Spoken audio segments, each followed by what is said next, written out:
Before I entered Mi Vivienda, nasa restaurant industry ako. So, dati, nagmamanage ako ng restaurant. So, ang schedule namin kasi doon, mula umaga hanggang gabi minsan, o minsan inaabot pa kami ng madaling araw.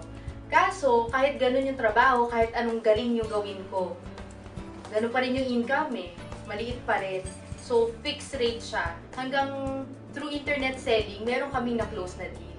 Yung deal na yon, nag-iisa siya, pero ang laki ng commission, naghahati kami ng mama ko.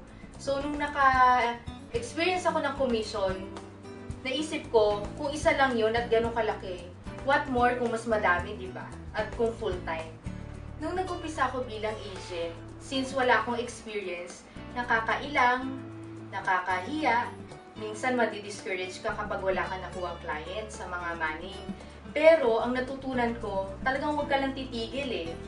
Sobrang faith lang din kay Lord and tiwala sa manager mo at sa mga kasamahan mo. In handling people, I make sure kasi na yung pag-handle lagi may halong pagmamahal.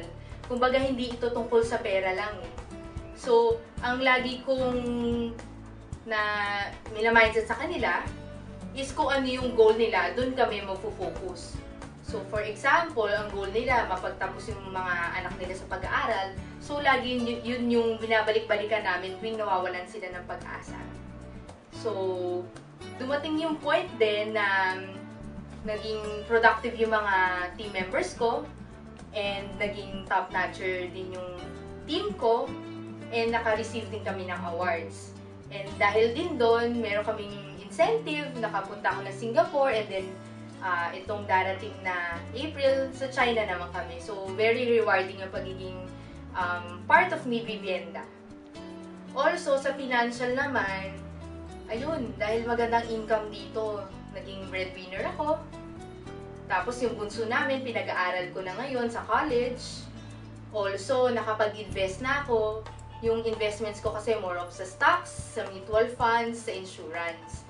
So, I'm making sure na yung future ko talaga magiging okay yung perang pinaghihirapan ko, mapapakinabangan ko long term. So far, yun yung mga na-achieve ko na, pero plano ko rin magkaroon ng sarili kong bahay sa Lancaster and balang araw kotse rin. Ang real estate kasi, it's a blessing eh, pero it's a matter of how you view it. So ako, minsan nakaka-experience ako na sobrang maganda yung production, minsan matagal yung benta, nade-delay, o minsan naman sobrang bilis ng benta, ganun. So, it's a roller coaster ride. So, ngayon, kapag dumating yung ganyang point, nasa sa atin na kung paano natin titignan nun. So, pwede natin isipin, challenge ba to? Or pwede natin tanungin, ano bang kailangan kong matutunan, bakit nangyayari ito sa akin? O pwede rin natin sabihin na, baka meron pang mga areas na kailangan i-improve. So, sa bawat challenge kasi, ang iniisip ko lagi, yung greatest trial natin will become our greatest blessings also. So, dito kasi sa Mi Vivienda, walang imposible eh. Napaka-blessed ako na nandito ako. And, ang masasabi ko lang, walang nangyayari ng aksidente.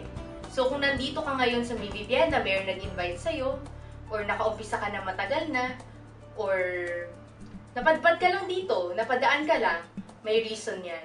Ibig sabihin, divine appointment yan na dito ka talaga eh. Diba, humiling ka kay Lord, sabi mo, gusto ko yumaman, gusto ko matupad yung mga pangarap ko. Ayan, binigay na sa'yo, may Vivienda kasagutan sa mga dasal natin.